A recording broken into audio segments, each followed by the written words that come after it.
we had the HCC fiasco with the Chinese that were blacklisted by the World Bank, and we only found out about it because JCC used the freedom of information, and all of a sudden the Prime Minister realized something was wrong with that, right? Then you had dealing with the central bank, the report on the private partnership with building of houses with NH, saying in 2015, we're going to finish it in 2018 at 145 million. Well, in 2018, he said 3 more years and 45 million more.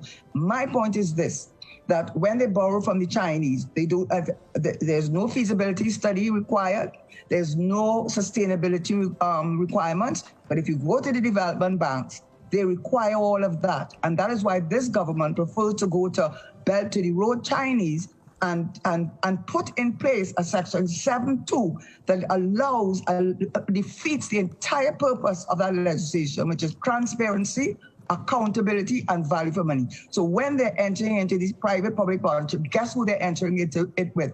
Not the little man in the back that they're trying to keep him quiet.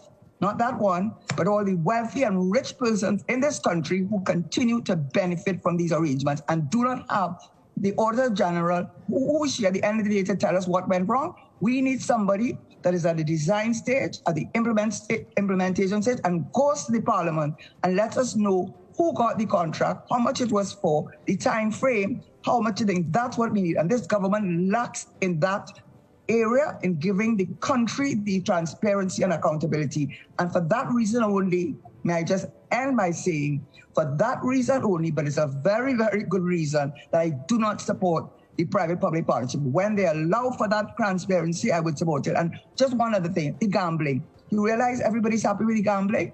Why is gambling? Everybody knows that's a way of money laundering and it is organized crime. Everybody knows that. Yet, you're allowing the casinos to operate until you start the commission. Well, don't hold your breath on that.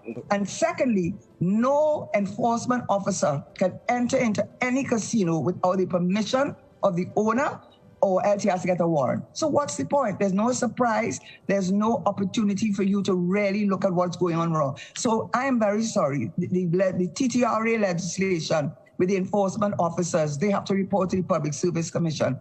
The very same thing that we wanted to avoid, which is to have HR management outside of the public service completely. All the pieces of legislation which I spoke, TTRA, the procurement legislation, and the in particular procurement and the gambling, is only benefiting one group of people in this society, and that's the ones at the upper echelon, and the poor ones stay right there and we keep you quiet by giving you subsidies and keep you quiet. I'm sorry, that's how I feel about your government. Okay, so let me correct. Ms. West, let me correct the misconception. To respond to some of what she said there. Yeah. Yes, let me correct the misconception about when I was talking about agriculture and the fact that we are entering into quote-unquote PPPs.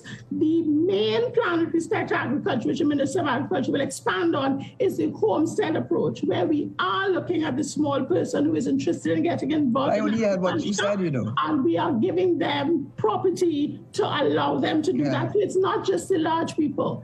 With respect to gambling, we can go in without notice, because getting a warrant doesn't necessarily mean that the party has to be in court to get the warrant. You can approach it ex parte. So there are options. The reason why we did not get for the TTRA and the Gambling Commission the kind of meaty legislation that we would have wanted was because we couldn't get opposition support. The original bills were all much more robust and would have allowed us to do the kind of thing that you had envisaged when you were trying to introduce the TTRA, for example. But we couldn't get opposition support, so we had to change the approach and come with a simple majority. But it is at what price? At what price? It is a at what price?